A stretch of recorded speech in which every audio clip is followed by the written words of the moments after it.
Hello friends, how are you. Welcome to Code Careers YouTube channel.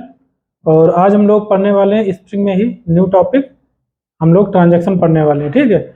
और इसके पहले हम लोग टेस्टिंग कंप्लीट कर चुके हैं, लेकिन हाँ, अभी भी टेस्ट के यूनिट टेस्टिंग में जो भी काफ़ी कुछ चीज़ें बची हुई है, ठीक है, थ्योरेटिकल पार्ट है, वो हम कवर करेंगे अभी कुछ समय बाद, ठीक है। हम सोच रहे कुछ इसके साथ साथ और भी टॉपिक कवर पढ़ लेते हैं साथ साथ में, और जिससे कि थोड़ा फिर दोबारा एक बार रिमाइंड करवा देंगे पूरा, ठीक है। इसको जो हमारा मार्केटो जो भी है जे यूनिट है, ये दोबारा से रिवाइज हो जाएगा, ठीक है। एक ही लेक्चर है, थोड़ा थ्योरेटिकल पार्ट है, काफ़ी इंटरव्यू क्वेश्चन है उससे रिलेटेड, वो हम लोग डिस्कस करेंगे, ठीक है, अलग अलग टॉपिक्स में। तो अब आज हम लोग पढ़ने वाले हैं, आप देख रहे होंगे, स्प्रिंग बूट ट्रांजेक्शन मैनेजमेंट। और इसके बाद में इसके हो सकता है 2 लेक्चर हों, बट इसके बाद में हम लोग डायरेक्टली डॉकर कुबरनेटिस पे चलेंगे, ठीक है। और उसका हम सेटअप भी कर रहे हैं लोकल में, हमारा विंडोज़ में लिनक्स सेट कर रहे हैं। तो शायद मुझे लगता है लिनक्स उबंटू इंस्टॉल हो चुका है। अगर उबंटू वर्क करने लगा ना विंडो में, तो फिर बहुत ईजी रहेगा काम करने में, ठीक है। डॉकर जो है, कुबरनेट, सारा कुछ इंस्टॉल ईजिली हो जाएगा। और इसके साथ साथ में हम लोग फिर AWS पे भी चलेंगे डिप्लॉयमेंट के लिए, ठीक है। तो अभी हम लोग पढ़ते हैं ट्रांजेक्शन होता क्या, ठीक है।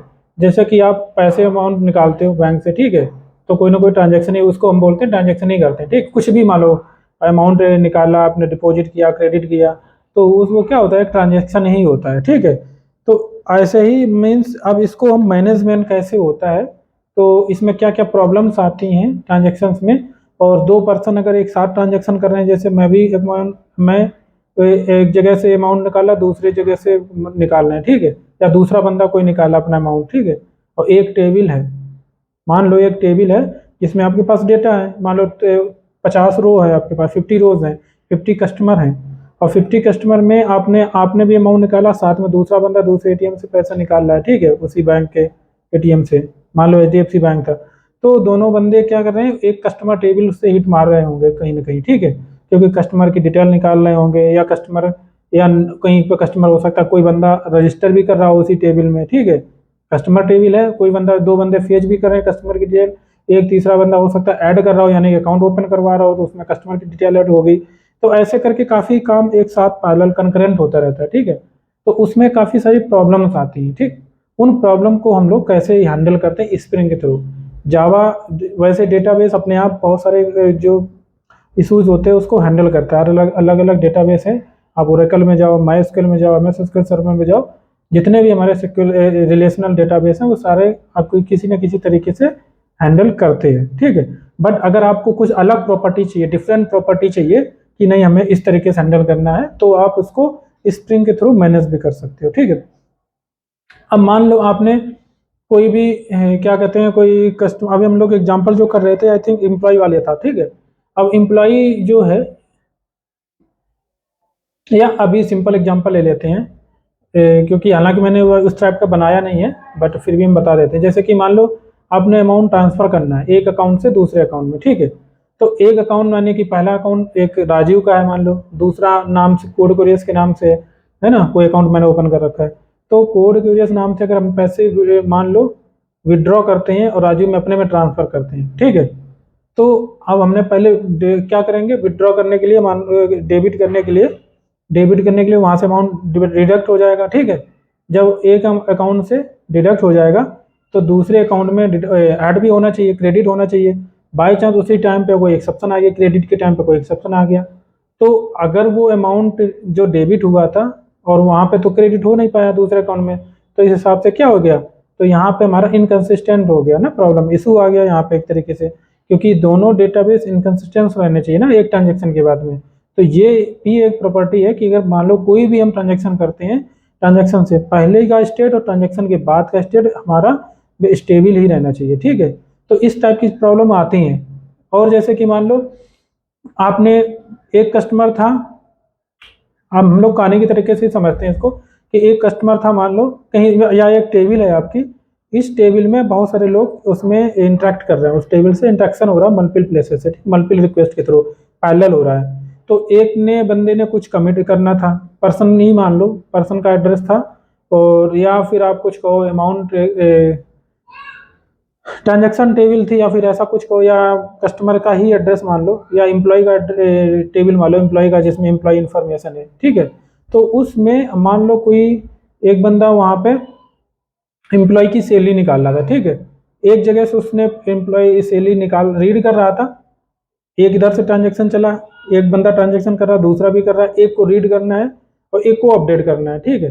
तो एक ने ट्रांजेक्शन करने के लिए पहले वो रीड करेगा तभी तो अपडेट करेगा, ठीक है। मान लो उसने रीड किया, जैसे मैंने एक रिक्वेस्ट किया था अपडेट वाला, तो उसमें पहले मैंने उसको रीड किया था उस ऑब्जेक्ट को, फिर उसमें फिर हमने कुछ नेम ऐड किया था, इसके बाद में अपडेट किया था, ठीक है।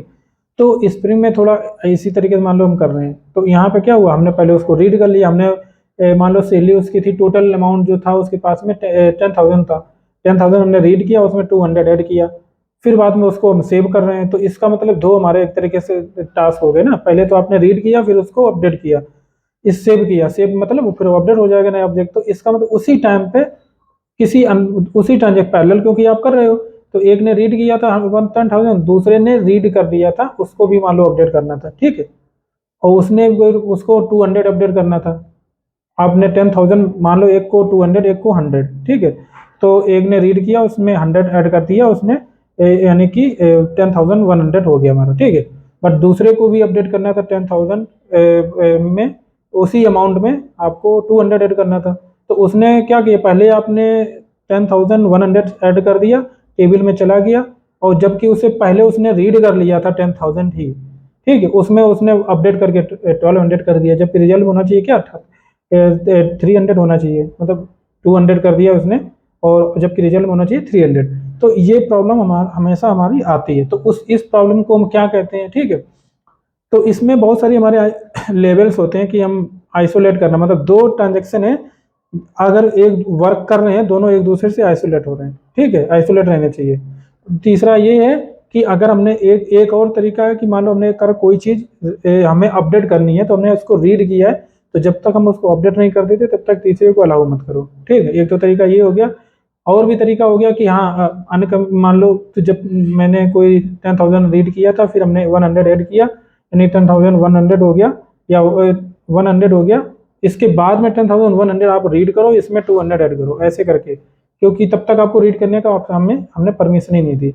तो इसमें प्रॉब्लम क्या आता था, देखो हमारा पैरेलल ट्रांजैक्शन है, पैरेलल को ट्रांजैक्शन पैरेलल अगर फुल कंप्लीट पैरेलल चाहिए तो ये सारी प्रॉब्लम्स आएंगी आपके पास, ठीक है। या आपने मान लो कोई रिकॉर्ड रीड करना था, आपके पास 100 रोज थी टेबल में, और आपने क्या किया, 100 रोज में से एक कस्टमर ने 100 रोज ऐड कर ली, और पता लगे दूसरे कस्टमर ने उसको उसी ट्रांजेक्शन, पहला ट्रांजेक्शन था, उसने उसको डिलीट करना था, ठीक है। तो उसने क्या किया, एक तरीके से जो रो डिलीट होने वाली थी उसी रो को उसने रीड करके उसमें कुछ ऑपरेशन कर दिया। तो कहने का मतलब गलत तरीका है ना, कि क्योंकि वो डिलीट होने वाली थी या उसमें कुछ अपडेट होने वाला था, आपने अपडेट होने से पहले उसको रीड कर लिया। या न्यू रो एक और ऐड होनी थी, 101 रिकॉर्ड होने वाले थे, आपने पहले रीड कर लिया, जबकि दोनों ट्रांजेक्शन पैरेलल थे, ठीक है। तो ये सारा प्रॉब्लम आता है। इस सारी अलग अलग प्रॉब्लम्स हैं। तो इन सारी प्रॉब्लम को रिजॉल्व कैसे करेंगे, स्प्रिंग कैसे करता है, डेटाबेस अपना खुद का करता है, बहुत सारे उसके पास में चेक्स लगे होते हैं, ठीक है। बट आपको अगर कस्टमाइज करना है तो उससे पहले आपको पहले डेटाबेस के बारे में जानना होगा कि डेटाबेस कैसे वर्क करता है, तभी आप प्रॉपरली बिना नॉलेज के उसको यूज नहीं भी करना है, ठीक है। अब चीज़ एक और हो गई, हमारे पास में बहुत सारी चीज ऐसे होता है कि मान लो आपने ट्रांजेक्शन स्टार्ट कर दिया, ठीक है, आपको बताना पड़ेगा ना कि हमारा अब ट्रांजेक्शन स्टार्ट हो गया। मान लो आपने कुछ रीड करना था, पहले क्या करना था, आपने अमाउंट की बात कर रहे थे हम लोग ना, तो अमाउंट मान लो डेबिट करना था, तो आपने डेबिट किया, फिर आपको उसको क्रेडिट करना है किसी अकाउंट में, या फिर उसी कस्टमर इन्फॉर्मेशन ऐड करना, दूसरी जगह भी अपडेट करना है, और 2-3 जगह अपडेट करनी। तो जो इसका मतलब आपको बताना पड़ेगा ये हमारा ट्रांजेक्शन अब स्टार्ट हो चुका है, ठीक है। तो आपने अगर बता दिया एक बार कि हाँ ट्रांजेक्शन स्टार्ट हो गया है, तो वो ट्रांजेक्शन कब तक रहना चाहिए, वैलिड रहना चाहिए, ठीक है। तो उसकी कुछ ना कुछ बाउंड्री होंगी हमारी। हमारा मान लो कोई ट्रांजेक्शन अगर स्टार्ट हमने कर दिया, हमने बता दिया कि ये हमारा ट्रांजेक्शन का पार्ट है, ठीक है, कि हमने वहां से डेबिट करना है, और ये ब्लॉक ऑफ कोड जो है हमारा ट्रांजेक्शन का पार्ट है। बट आपको ये भी बताना पड़ेगा कि ट्रांजेक्शन की बाउंड्री क्या है, इसके बाद में एंड कब होगा, ट्रांजेक्शन खत्म कब होगा, और दूसरा जो मेथड कॉल हो रहा है उसी के नेक्स्ट में तीसरा मेथड कॉल हो रहा है, क्या वो भी इंक्लूडेड में रहना चाहिए या नहीं रहना चाहिए, अदर क्लासेस कॉल हो रही है क्या उसको भी ट्रांजेक्शन में इंक्लूड करना है या नहीं करना। तो इस बाउंड्रीज को डिसाइड करने के लिए भी हमारे पास एक कंसेप्ट होता है, उसको हम प्रोपोगेशन कहते हैं, ठीक है। प्रोपोगेशन हो गया। आइसोलेशन एक चीज और होता है कि आइसोलेशन में क्या होता है कि हमने जो आपको बताया ना कि आपने डेटा कमिटेड अनकमिटेड वाला डेटा रीड कर लिया, ठीक है। मान लो उसको रीड करके उसको कमिट करना था, उसको कमिट करने से पहले ही आपने उसको रीड कर लिया और उसमें आपने अलग से अपडेट कर लिया। तो ये जो प्रॉब्लम हो गया, एक तरह के आपने रीड किया अनकमिटेड डेटा को, ठीक है, क्योंकि वो डेटा कमिट नहीं हो पाया, आपने पहले ही रीड कर लिया, क्योंकि हम लोग पहले ट्रांजेक्शन कर रहे थे ना, तो आपने राइट होने से पहले आपने रीड कर लिया उसको, ठीक है। तो ये एक तरह की राइट अनकमिटेड हो गया। जो हमने एक और बताया था रोज वाला, कि आपके पास मल्टीपल रोज है, मतलब 100 रोज है, एक ने आपको एक और ऐड करनी थी, 101 करना था, बट आपने पहले उसको 100 ही रो कर लिया, ऐड गेट कर लिया आपने, उसमें ऑपरेशन कुछ परफॉर्म कर दिया। उसी 100 रो में किसी एक रो को कोई अपडेट कर रहा था, बट आपने अनअपडेटेड रो को उठा लिया वहां से, ठीक है। तो ये भी कोई तरीका इसमें इसको बोलते हैं फैंटम रीड बोलते हैं इसको, ठीक है। एक और चीज बोलते हैं रिपीटेबल रीड होता है हमारा। तो उसमें क्या होता है कि मान लो कि आपने एक बार उसको रीड किया, बट दोबारा जब उसी ट्रांजेक्शन में रीड करने गए तो वो अपडेट हो चुकी थी, सेम वैल्यू आपको नहीं मिली, बट आपका ट्रांजेक्शन कंप्लीट नहीं हुआ था। आपने एक ऑपरेशन कर दिया 100 वैल्यू पे, दूसरा ऑपरेशन कर रहे 101 पे कर रहे हो, तो गलत है ना, क्योंकि ट्रांजेक्शन एक है तो हमारी वैल्यू भी हमेशा सेम, हर बार हम जो जब भी दोबारा अगर रीड करने जाए तो दोबारा भी हमें सेम वैल्यू मिलनी चाहिए, ठीक है। तो इन सारी प्रॉब्लम्स को हम रिजॉल्व करते हैं एक्चुअली एज ए आइसोलेशन के थ्रू। अब इस प्रॉब्लम को एक्चुअली क्या कहते हैं, इसको रिपीटेबल रीड करते हैं, ठीक है। तो अनरिपीटेबल रीड कह सकते हो, रिपीटेबल रीड कह सकते हो। तो कहने मतलब इन सारी का सोल्यूशन जो होता है, जैसे कि कमिटेड अनकमिटेड, ठीक है, रिपीटेबल और ये हमारा फैंटम, इन सभी का जो सोल्यूशन जो आता है वो आइसोलेशन के थ्रू आता है, ठीक है। तो आइसोलेशन की एक प्रॉपर्टी होती है एट्रीब्यूट होता है, ठीक है, और हमारा एक प्रोपोगेशन हो गया, मैंने आपको बता दिया, ठीक है। तो इस प्रकार से बाउंड्री जो डिसाइड करता है। तो ये सारी बहुत सारी जो डीबी में प्रॉब्लम्स इशूज होते हैं उनको सॉल्व करने के लिए हम लोग कोई ना कोई स्प्रिंग बूट में अलग एक तरीका अपनाते हैं, ठीक है, जिसको हम ट्रांजेक्शन बोलते हैं। वहाँ पे ट्रांजेक्शन में हमें कैसे ट्रांजेक्शन कितने प्रकार से हम स्प्रिंग बूट में या हम हैंडल कर सकते हैं, ठीक है। तो उसमें हम डिक्लेरेटिव एक ट्रांजेक्शन होता है और एक हमारा होता है प्रोग्रामेटिक ट्रांजेक्शन, ठीक है। तो डिक्लेरेटिव ट्रांजेक्शन करना चाहिए या प्रोग्रामेटिक करना चाहिए, देखो हर किसी का अपना अपना एक नीड होता है, बट इजी की बात करी जाए तो हमारे लिए जो है डिक्लेरेटिव ट्रांजेक्शन काफ़ी इजी रहता है, क्योंकि वहाँ पे हम लोग सिंपली एनोटेशन यूज कर लेते हैं, ठीक है। प्रोग्रामेटिक ट्रांजेक्शन भी यूज करते हैं, यहाँ तक कि अगर आप स्प्रिंग एमबीसी का पढ़े होगे तो वहाँ पे हम लोग एक्सएमएल में यूज करते हैं, एक्सएमएल कॉन्फ़िगरेशन यूज करते हैं मोस्टली, ठीक है। आप अगर रिक्वेस्ट करेंगे कोई अगर आगे चल के, तो मैं स्प्रिंग एमबीसी भी पढ़ा दूंगा, क्योंकि उसमें हम एक्सएमएल कॉन्फ़िगरेशन में कैसे, क्योंकि अभी भी प्रोजेक्ट अगर पुराने जो भी प्रोजेक्ट हैं वो बहुत से स्प्रिंग एमबीसी में भी और नए भी बनते हैं एमबीसी में, ऐसा नहीं हर कोई स्प्रिंग बूट में ही जाता, हाँ जाते हैं लोग, बट बहुत से प्रोजेक्ट अभी भी स्प्रिंग एमबीसी में, यहाँ तक कि हो सकता है स्टार्ट्स में भी हो, ठीक है। हालांकि स्टार्ट बहुत पुराना हो चुका है, बट बाई चांस हो सकता है पुराने जो प्रोजेक्ट ना अपडेट किए हो किसी ने, ठीक है। हालांकि उनका सपोर्ट हो सकता है ना अवेलेबल हो या अपडेट, सब हमें ज़्यादा पता नहीं है, हो सकता है लाइब्रेरी अपडेटेड हो रही हो, ठीक है। तो कहने का मतलब ये कि हमारा जो हम लोग जो ट्रांजेक्शन मैनेज करते हैं, तो इसमें डिक्लेयर स्प्रिंग बूट में तो मोस्टली डिक्लेरेटिव काफ़ी ईजी होता है, एनोटेशन सिंपल होता है, एट द रेट एनोटेशन आप यूज कर लो एनोटेशन, और इसके बाद में समझ लो आपका ट्रांजेक्शन मैनेज हो गया, ठीक है। तो ट्रांजेक्शन, अब एक चीज ये आता है कि आपको at the rate transaction annotation use कहाँ करना है, ठीक है। ठीक है, ये यूज करना है जिसके थ्रू ट्रांजेक्शन मैनेज कर सकते हो, बट कहाँ पे करना है, क्या कंट्रोलर लेयर में करना है, क्या सर्विस लेयर में करना है, क्या डीओ लेयर में करना है। तो देखो नंबर एक तो ये हो गया कि जिस पॉइंट से आप मल्टीपल ब्रांचेज ओपन कर रहे हो रिक्वेस्ट की, ठीक है। मान लो एक ये पर्टिकुलर पॉइंट है, इसी में बताते हैं, हालांकि बोर्ड में अच्छे से बता सकते थे, बट पेन हमारे पास होगा नहीं होगा, एक काम करते हैं, ठीक है, यहाँ पे पेन हमारे पास है, इसमें तो पेन नहीं है, हालांकि ये है तो नीचे, ठीक है।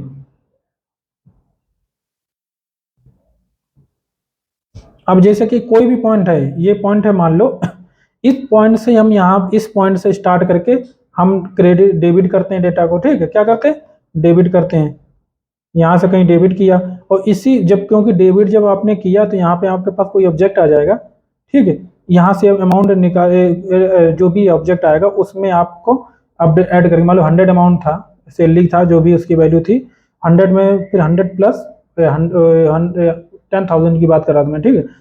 तो 10,000 था, उसमें आपने 100 ऐड करना था, तो उसमें आपने सेट करोगे दोबारा से, फिर उसमें 100 करोगे, ठीक है। और वो जो कस्टमर डिटेल थी, अब उस अमाउंट को वहाँ या रिड्यूस करोगे उसमें से अमाउंट, ठीक, उसका रिड्यूस करके फिर उसको अपडेट करवा दोगे, इसका मतलब डिडक्ट हो गया वहाँ पे। फिर दोबारा आप दूसरा ऑब्जेक्ट यहीं पे क्रिएट करोगे, फिर उसमें क्या करोगे, आप क्रेडिट करने जाओगे किसी दूसरे के अकाउंट में। तो मतलब ये जो सेंट्रल पॉइंट हो गया, पोजीशन हो गया, यहाँ से हमारे मल्टीपल ब्रांचेज जा रही हैं, यहाँ से हो सकता है यहीं से हम कस्टमर की डिटेल, यानी कि कस्टमर का अपडेट करना जा रहे हो, या कस्टमर का ऑब्जेक्ट, बहुत सारी डिटेल हो सकती हैं, या फिर और कहीं पे भी हमें सेव करना हो कुछ चीज़ें, ठीक है, अपडेट करना हो, मल्टीपल टेबल्स होती हैं उससे रिलेटेड, तो वहाँ पे भी अपडेट करने जा रहे हैं, ठीक है। तो यहाँ इसका मतलब ये हमारा सेंडर में, तो इसका मतलब यहीं पे हमको इस जगह पे ही हमें ट्रांजेक्शन एनोटेशन यूज करना है, ठीक है। ये जो एनोटेशन है यहाँ पे ही यूज करना है, इस जगह पे। तो ऐसा पॉइंट कहाँ पे होता है, आपको ऑलरेडी से पता होगा, कंट्रोलर लेयर से हम सिंपली सर्विस लेयर को कॉल करते हैं, मल्टीपल ब्रांचेज वहां से नहीं ओपन करते हैं एक तरीके से। बट सर्विस लेयर से हम लोग क्या करते हैं, हमारे पास सर्विस क्लास होगी, वहां से हम डीओ लेयर को कॉल करते हैं, ठीक है। डीओ लेयर हमारे पास मल्टीपल मेथड्स हो सकते हैं, मल्टीपल डेटा मेथड्स हो सकते हैं डीओ लेयर में, जो हमारा डेबिट का हो, क्रेडिट का हो, गेट पुट, अलग अलग गेट करने का डेटा हो, ठीक, अपडेट करने के लिए अलग मेथड हो, डिलीट के लिए अलग हो, कस्टमर गेट के लिए अलग हो, तो वहाँ मल्टीपल मान लो मेथड्स हमारे अलग अलग डेटाबेस से, अलग अलग टेबल से जो कि डेटा को फेच कर रहे होंगे। तो इसका मतलब एक सर्विस लेयर ही हमारे लिए बेस्ट प्लेस है। तो मतलब ऐसी जगह ही आपको कोड लिखना है, एक ट्रांजेक्शन यूज करना है जिस पॉइंट से सारी रिक्वेस्ट आपको कर रहे हो। तो ये जो बाउंड्री एक तरीके से मेथड्स कॉलिंग हो जाएगी, तीनों एक ही ट्रांजेक्शन में कंप्लीट हो जाएंगे, ठीक है, तीनों जो हैं एक ही ट्रांजेक्शन में कंप्लीट हो जाएंगे। तो ये इस तरीके से आप यूज कर सकते हो, ठीक है। थ्योरी में काफ़ी चीज़ें हो गई, अब हम लोग चलते हैं। तो एग्जाम्पल, मुझे नहीं लगता आज हमें एग्जाम्पल कंप्लीट करना चाहिए, हम एक पहले थ्योरी ही कंप्लीट कर देते हैं इसकी, ठीक है।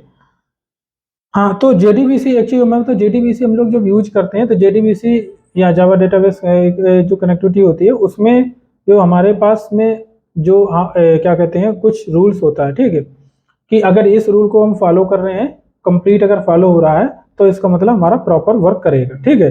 तो देखो यहाँ पे हमने लिखा है database transaction any operation that treated as a single input, ये तो बिल्कुल सही है। जो मैंने आपको बताया सिंगल यूनिट, आप सिंगल यूनिट टास्क आ जाएगा जो मैंने यहाँ पे दिया गया, तो ये जो हमारा टास्क है एक सिंगल यूनिट का है, ठीक, एक ही बार में सारा कंप्लीट होना है, तो ठीक है, एक ही ट्रांजेक्शन हो जाएगा उसको। Work that either completes fully और डजंट कंप्लीट, या तो फिर वो कंप्लीट हो, यहाँ पे अगर मान लो ये जो मैंने चार्ट बनाया है, यहाँ पे अगर ये डी वाला कंप्लीट हो गया बट सी वाला कंप्लीट नहीं हुआ, तो फिर गलत हो जाएगा ना, आइदर कंप्लीट हो कंप्लीटली, या फिर वो रोल बैक हो जाए, ठीक है। तो या फिर ये कंप्लीट, ये भी कंप्लीट हो, ये भी कंप्लीट हो, या फिर अगर ये कंप्लीट हो गया, ये कंप्लीट नहीं हुआ, तो इसको भी हम रोल बैक कर देंगे, मतलब पुरानी स्टेट, जो ओल्ड वाली स्टेट थी उसी स्टेट पे हम उसको फिर से पहुंचा देंगे, ठीक है। तो ये होता है तरीका। तो यहाँ पे देखो, यहाँ पे जो हम पैरेलल जो भी है, यहाँ पे देखो transaction can impact single record और मल्टीपल रिकॉर्ड, ठीक है। यहाँ पे हम एसिड प्रॉपर्टी हमारा एक वर्क में आता है, ठीक है। तो एसिड प्रॉपर्टी होता क्या है, ठीक, जो मैंने आपको ऑलरेडी बता चुका, वो सारा एसिड प्रॉपर्टी के बारे में ही बताया मैंने, ठीक है। अभी तक जो कहानी बताई थी बस नाम नहीं लिया था। एक मतलब एटॉमिसिटी हो गया, ठीक है, सी कंसिस्टेंसी, आई आइसोलेशन, डी ड्यूरेबिलिटी। एटॉमिसिटी मतलब अगर ट्रांजेक्शन हमारा एक जगह से, यहाँ पे मैंने जो बताया है आपको, ठीक, कि अगर ट्रांजेक्शन ये वाला हो रहा है तो ये हो, ए बी हो, नहीं अदरवाइज रोल बैक हो जाए। अगर ट्रांजेक्शन, और ट्रांजेक्शन किसको कहेंगे, ये पूरा सिंगल यूनिट वर्क को हम ट्रांजेक्शन कहते हैं, ठीक है। तो सिंगल यूनिट वर्क हमारा कौन सा, ये एक ही काम है कि हमारा ट्रांसफर अमाउंट, ठीक है। इसका काम क्या था, इस जो मेथड कॉल बना था, इससे हम क्या करवा रहे थे, एक्चुअली ट्रांसफर अमाउंट करवा रहे थे। ये टेक्स्ट वाला नहीं आता, डायरेक्टली टेक्स्ट लिख दें। इरेजर है इसमें, हालांकि टूल दूसरा कोई हम यूज कर सकते थे। हाइलाइटर है, ये हमारा रूलर है, ठीक। तो इसका मतलब यहाँ पे हम ट्रांसफर कर रहे हैं टी आर, ठीक, हम ऐसे तो लिख नहीं पाएंगे ठीक है, कोई बात नहीं। ट्रांजेक्शन यहाँ पे हमारा एक वर्क टास्क था, सिंगल यूनिट वर्क था कि हमारा अमाउंट को ट्रांसफर करना है, ठीक है। लेकिन आप अगर ये कहोगे ट्रांसफर यूनिट वर्क था, ये वाला कंप्लीट होगा, ये नहीं हुआ, ये नहीं, हमें से क्या फर्क होगा, हम बाद में देखेंगे। मीन्स हमने आपको ट्रांसफर किया तो दूसरा बंदा हमें बोलेगा नहीं कि हमारे पास तो आया नहीं अमाउंट, तो हमारा जो टास्क था वो कंप्लीट ही नहीं हुआ ना, तो सिंगल यूनिट वर्क हुआ ही नहीं। एक तरीके से पूरा हमारा आधा वर्क हुआ, एक तरीके से यूनिट जो वर्क था वो हमारा आधा ही कंप्लीट हुआ, पूरा कंप्लीट भी नहीं कर पाए हम, ठीक है। तो इसका मतलब जो भी टास्क हमारा है वो आइदर ये कंप्लीट हो जाए या फिर हमारी पुरानी स्टेट में हम आ जाएं। ठीक है, ये हमारा क्या हो गया एटॉमिसिटी। कंसिस्टेंसी मतलब डेटा हमारा कंसिस्टेंट रहना चाहिए। जो भी हम जो भी ट्रांजेक्शन कर रहे हैं, अगर हमारा फेल हो या पास हो, दोनों स्टेट में हमारा जो भी डेटाबेस है वो हमारा कंसिस्टेंट स्टेट में रहना चाहिए। इनकंसिस्टेंसी डेटा की नहीं होनी चाहिए। मान लो यहाँ पे हमने 1000 रुपये क्रेडिट किए थे, बट यहाँ पे हो सकता है 5000 ही डेबिट हुए। ठीक, सॉरी, यहाँ से हमने हाँ डेबिट हुए, या फिर यहाँ पे कोई यहाँ से हमने डेबिट किए थे और 1000, बट यहाँ पे आपने 5000 ही क्रेडिट किया या फिर जीरो क्रेडिट ही नहीं किया कुछ भी। तो एक तरह की पुरानी ओल्ड जो स्टेट थी वो या तो फिर मेंटेन रहती, ठीक है, या फिर न्यू स्टेट भी अगर बनाई है आपने तो वो प्रॉपर स्टेबल स्टेट में होनी चाहिए। ठीक है, तो इनकंसिस्टेंट डेटा नहीं होना चाहिए। ठीक है, तो जैसे कि मान लो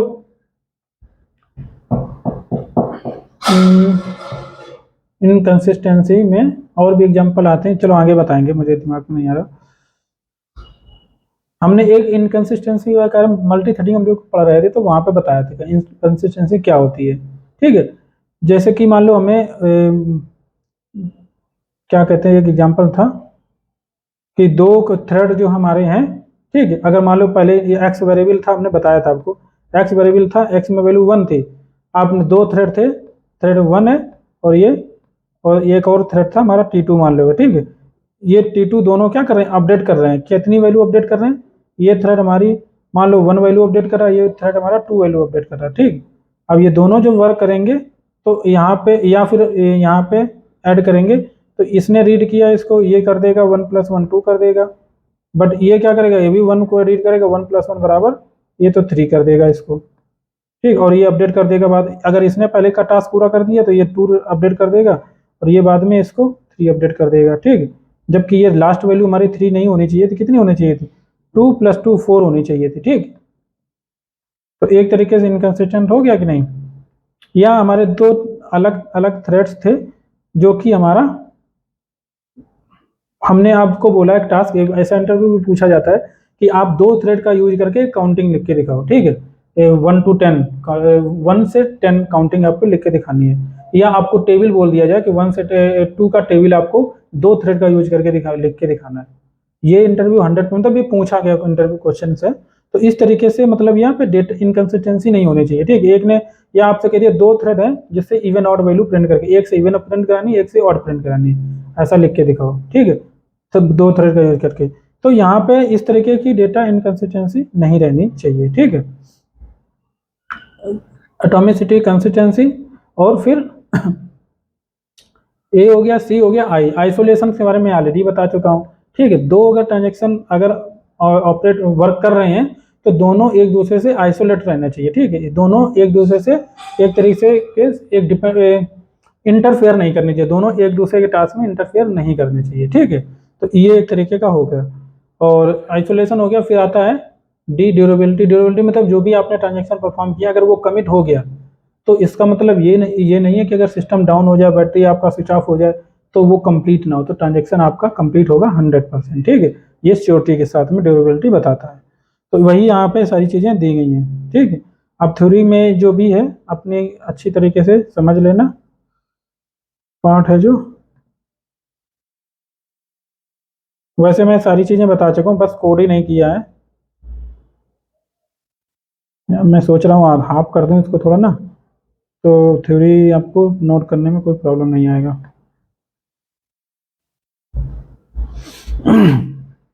एटॉमिसिटी, ठीक है, atomicity guarantee that all the commands in transaction जो भी है are treated as a single unit and either success और फेल। ठीक है,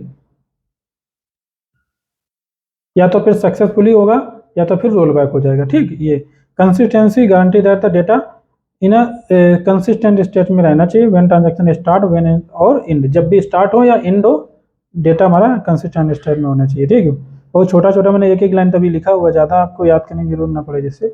और इंटरव्यू का क्वेश्चन मतलब 100% ही पूछा जाने वाला है, डेटाबेस के नंबर आया नहीं कि पूछा नहीं। ठीक है, if the data gets illegal state the whole transaction fail. ठीक है, अगर कोई भी इलीगल स्टेट में चला जाता है डेटा तो हमारा श्योर है कि ट्रांजेक्शन फेल हो जाएगा हमारा। ठीक है, आइसोलेशन में मैंने बताया जो intermediate state of transaction is invisible, ठीक है, ऑफ टू अदर ट्रांजेक्शन, ठीक, ये है। आइसोलेशन इंश्योर करता है कि intermediate state of transaction is invisible to other transaction, तो एक ट्रांजेक्शन अगर कर रहा है तो दूसरे के लिए इनविजिबल रहना चाहिए जब तक कि वो प्रॉपर कंप्लीट ना कर ले, ठीक है। As a result transaction that run concurrently don't interfere which it, मतलब दोनों को एक दूसरे बीच में इंटरफेयर नहीं करना है, ठीक है। तो ड्यूरेबिलिटी का मतलब यही है सिंपल सा कि they will persist even in case of system failure, like crashes हो जाता है, पावर आउटेज हो जाता है, ठीक है। तो नेवर अनडन, ठीक, मॉडिफिकेशन जो है और नेवर अनडन, ट्रांजेक्शंस मॉडिफिकेशन जो भी है ऐसा कभी नहीं होगा कि अनडन हो जाए, अनडन रह जाए, ठीक है। इसको मैनेजमेंट करने के, हाँ, मेन चीज अब यहाँ पे आते हैं। सबसे पहले मैंने जो बताया ट्रांजेक्शन एनोटेशन का यूज करते हैं, प्रोग्रामेटिक यूज कर सकते हैं और हमारा डिक्लेरेटिव कर सकते हैं, ठीक है। और यहाँ पे जो मेन क्लास जो होती है वहाँ पे हम at the transaction manager use कर लेते हैं, ठीक है। At the perform platform transaction manager, ये मेन जो हमारा क्लास होगी उसी में हम यूज कर लेंगे, ठीक है।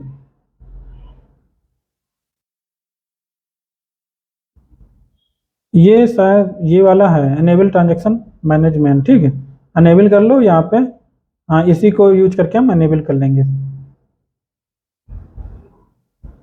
ट्रांजेक्शन टेम्पलेट ये प्रोग्रामेटिक वाला है, उसको मुझे अभी बताना नहीं क्योंकि प्रोग्रामेटिक में काम ही नहीं करना है कि हम जो ट्रांजेक्शन बनाते हैं ऑब्जेक्ट वो कैसे बनाते हैं, ठीक, उसके लिए बताया। बट एनोटेशन ये वाला है जिसको मैं यूज करना, हम इसको ध्यान गलती कर दिए, मुझे लगा यहाँ पे लिखा तो यहाँ पे भी लिखा होगा बट वो कुछ और था, ठीक।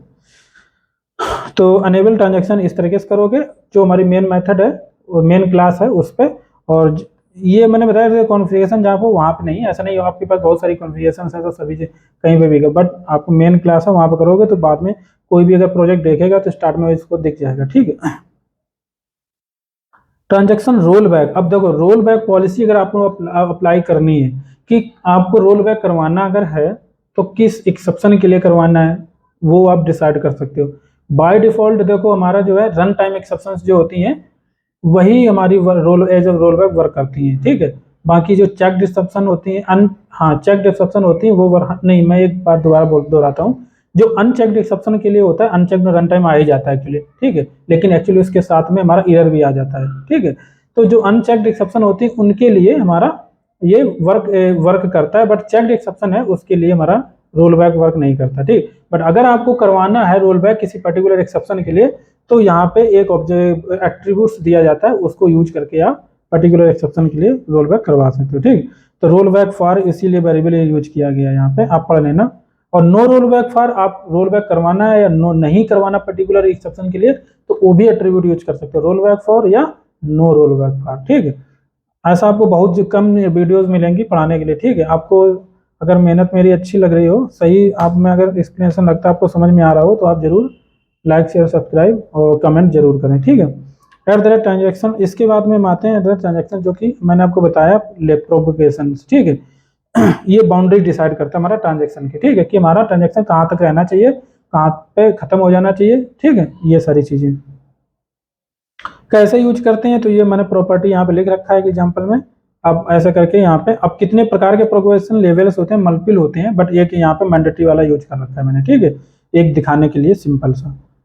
इसके बाद में हम आते हैं यहाँ पे मल्टीपल प्रोपोगेशंस जो हमारे पास होते हैं, ठीक, प्रॉपर्टी एट्रीब्यूट्स जो होते हैं प्रोपोगेशंस के, तो जो हम अलग अलग प्रोपोगेशन एट्रीब्यूट में ऐड कर सकते हैं, जैसे कि हमारा एक आता है रिक्वायर्ड, ठीक। रिक्वायर्ड में मतलब आपको जरूरी है, मतलब ट्रांजेक्शन होना चाहिए, ठीक। अगर नहीं है प्रीवियस ट्रांजेक्शन अगर नहीं है तो आपको वो ऑटोमेटिकली नया ट्रांजेक्शन क्रिएट कर लेगा, ठीक। ऑलरेडी अगर आपने ट्रांजेक्शन स्टार्ट नहीं किया है तो नया ट्रांजेक्शन स्टार्ट हो जाएगा। इसके अंदर सपोर्ट आता है, तो सपोर्ट में क्या है कि ये सपोर्ट करता है, बट अगर नहीं है, अगर ट्रांजेक्शन होगा तो यूज कर लेगा, नहीं है तो बिना ट्रांजेक्शन के भी एग्जीक्यूट हो जाएगा, ठीक। जबकि रिक्वायर्ड में क्या था कि ट्रांजेक्शन नहीं है तो क्रिएट करेगा। अब यहाँ पे सपोर्ट करता मतलब सपोर्ट करता है, अगर है तो अच्छा, नहीं है तो फिर नहीं है, कोई बात नहीं, ठीक है। संत महात्मा जो होते हैं ना वो ऐसे ही करते हैं, मिल जाए तो अच्छा, नहीं मिला तो जो भी है काम चल जाएगा। इसके बाद मैंडेटरी था, इसने कहते नहीं काम चलने वाला नहीं है, मैंडेटरी है, जो है मतलब यहाँ पे होना चाहिए, अगर प्रीवियस ट्रांजेक्शन नहीं है तो हम अपना क्रिएट कर लेंगे, नहीं मैंडेटरी मतलब होना ही चाहिए, ठीक है। अगर नहीं है तो हम एक्सेप्शन थ्रो मार देंगे, मतलब हम आगे आगे बढ़ेंगे नहीं, मतलब ट्रांजेक्शन होना ही चाहिए, नहीं है तो हम एक्सेप्शन को थ्रो मार देंगे, ठीक।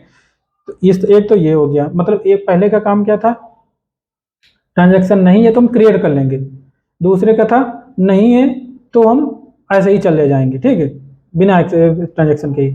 और तीसरा कहता है नहीं, ट्रांजेक्शन होना ही चाहिए, हम अपनी मेहनत करने वाले नहीं, हम मेहनती नहीं है, हमें चाहिए ट्रांजेक्शन तो चाहिए, नहीं चाहिए तो हम अब काम नहीं करेंगे, हम लौट जाएंगे, ठीक है। बच्चे होते हैं ना कि हम नहीं आप दोगे तो हम लौट जाएंगे, तो इसका भी यही काम है। अगर आप ट्रांजेक्शन नहीं पहले से अगर स्टार्ट है तो आप वो फेल हो जाएगा, ठीक है। अब रिक्वायर्स न्यू, ये हमेशा रिक्वायर ही नया ही क्रिएट करेगा, मतलब इसका कहना मतलब ये है कि हम पुराना चीज नहीं गाते, हमें चाहिए नया नया फ्रेश एकदम चाहिए, तो हम अपना ट्रांजेक्शन क्रिएट करें। आप दे रहे हो ट्रांजेक्शन, नहीं दे रहे हो पहले से क्रिएट करके, हम तो अपना नया क्रिएट करेंगे, ठीक है। ये नॉट सपोर्टेड मतलब ये तो भाई सपोर्ट ही नहीं करता है, ठीक है।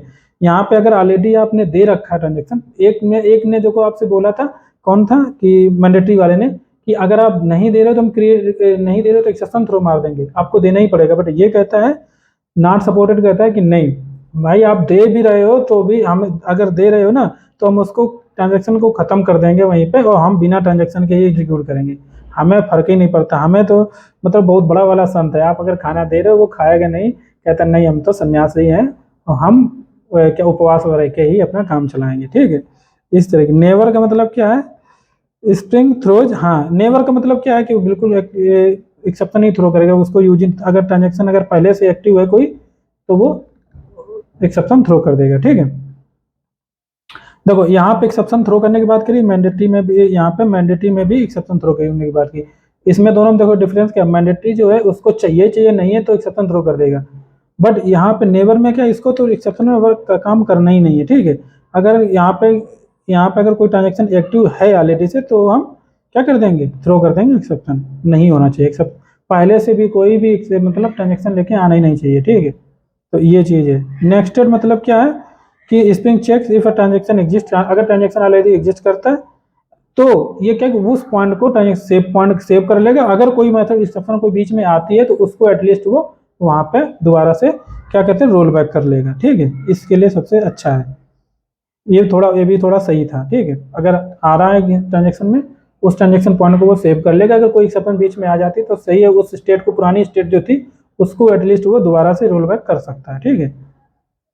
इसके बाद में एक और आती है प्रॉपर्टी जो है रीड ओनली, तो इसके लिए देखो मैं आपको बताऊं सबसे अच्छा कॉन्सेप्ट, आप रीड ओनली हमेशा ही प्रोजेक्ट में रीड ओनली लगा लो बाय डिफॉल्ट, ठीक है। बट बाद में आप रीड ओनली फॉल्स ओवरराइड करवा सकते हैं, जहां पे आपको रीड ओनली रीड नहीं करवाना है, राइट भी करवाना है, राइट पे आप उसको ओवरराइड कर दो फॉल्स के रीड ओनली फॉल्स के थ्रू, ठीक है।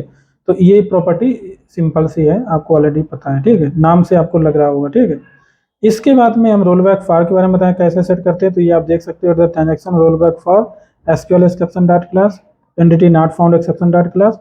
ये इंटरव्यू मतलब ट्रांजैक्शन में इतना ज़्यादा कोई यूज नहीं, मोस्टली बहुत कम यूज करते हैं, बट ये इंटरव्यू के परस्पेक्टिव से बहुत ज़्यादा इंपॉर्टेंट है, और वो भी फ्रेशर्स तो मैं नहीं कहता था, बट सीनियर के लिए तो ज़्यादा ही ज़्यादा है, ठीक है। इसीलिए मैंने इसको थ्योरी प्रॉपर कवर किया है। तो ये नो रोल बैक फॉर यहाँ पर प्रॉपर्टी यूज कर सकते हो। फिर आता है एसिड वाला, ठीक, आइसोलेशन। ये भी जैसे कि हमने जितनी भी प्रॉपर्टी पढ़ी, एटॉमिसिटी, कंसिस्टेंसी, आइसोलेशन, तो आइसोलेशन एक प्रॉपर्टी है, ठीक है, ट्रांजेक्शन की। तो इसको हम कैसे मैनेज करते हैं, इसका क्या रोल होता है, देखो यहाँ पे मैंने आपको बता दिया है, ऑलरेडी समझा दिया था कहानी के रूप में, और अब आप समझ सकते पढ़ सकते हो। यहाँ पे isolation is one of the, इसको मैं नहीं पढ़ता हूँ, बट डायरेक्टली आते हैं, जैसे कि यहाँ पे कितने कितने प्रकार की प्रॉब्लम इशूज आते हैं अगर कंकरेंट हम ट्रांजेक्शन करते हैं। तो एक तो हमारा इशू आता है डर्टी रीड का, ठीक है, जो मैंने डर्टी रीड का आता है, अनरिपीटेबल रीड आता है, फैंटम रीड आता है। डर्टी रीड में हमारा कमिटेड अनकमिटेड ही आ जाता है, जो मैं ऑलरेडी बता चुका हूँ कि जो जहाँ पे भी कमिटेड अनकमिटेड डेटा रीड कर रहे हो तो इसका मतलब वो क्या है, डर्टी रीड हमारा है, ठीक है। अनकमिटेड जहाँ पे कंकरेंट जो होगा, अनकमिट नहीं हो पाया आपने रीड कर लिया, जो मैं ऑलरेडी कहानी बता चुका हूँ, ठीक है। नॉन रिपीटेबल रीड मैं ऑलरेडी बता चुका हूँ, ठीक, फैंटम रीड भी बता चुका हूँ आपको, ठीक।